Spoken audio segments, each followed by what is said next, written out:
I feel that we're living in a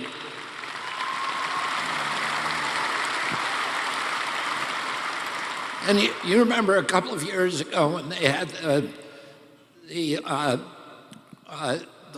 Occupy Wall Street movement, and they were trying to frame this debate as the 99% against the 1%. And I feel like since then, we've all been turned against each other, where it's 50% against 50%.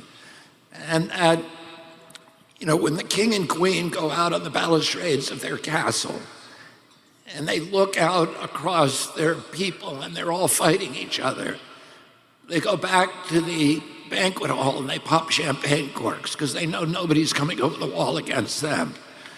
And boy, is that true.